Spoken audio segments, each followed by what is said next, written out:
À Dar Salam, le drame a désormais laissé place à l'urgence sécuritaire et humanitaire. Les familles qui vivaient à proximité de la décharge sont progressivement éloignées de la zone sinistrée et relogées dans les sites sécurisés. Le gouvernement a ordonné la démolition des bâtiments situés à proximité du site afin de réduire les risques et prévenir de nouveaux accidents. Le gouvernement a décidé que Dar Salam sera cassé. Toute la zone qui ne devrait pas être occupées, qui sont occupées illégalement depuis plusieurs années, cette fois-ci nous allons mettre fin à cela. C'est pour cela que le périmètre non habitable est identifié, mais qui sont habités par des gens. Les machines sont rentrées en action depuis hier matin.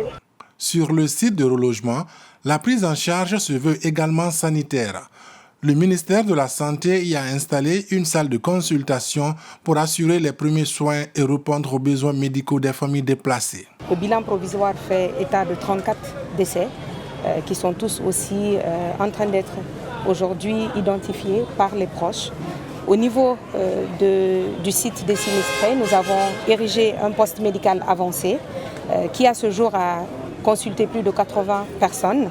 Et les références se font conformément à l'état de santé de ces personnes. Je voudrais rassurer tout un chacun que le gouvernement a pris toutes les dispositions pour assurer qu'il y a des médicaments, qu'il y a des médecins à disposition et les structures sanitaires sont en alerte pour prendre en charge très rapidement toutes les victimes de ce malheureux incident. De son côté, le directeur général de l'Agence nationale de gestion des urgences et catastrophes humanitaires assure le suivi de la prise en charge des sinistrés. Tous les services compétents de l'État, chacun dans son domaine intervient, bien sûr sous la coordination d'une agence qui a été mise en place et on travaille confortablement et les données sont universelles avec vraiment les sources confirmées. Vous voyez ici, il n'y avait pas de cuve ici pour l'approvisionnement en eau potable, mais nous avons installé 11 000 litres, vous pouvez vérifier, et après nous allons augmenter la capacité 11 000 fois 2, et donc à 22 000 litres pour permettre aux gens vraiment d'être dans des conditions hygiène profitables.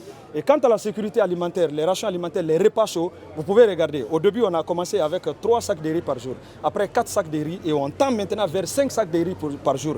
Avec la démolition annoncée des bâtiments proches de la zone à risque et le relogement des familles, le gouvernement guinéen entend tirer les leçons de ce drame et surtout éviter qu'un nouvel éboulement ne fasse d'autres victimes.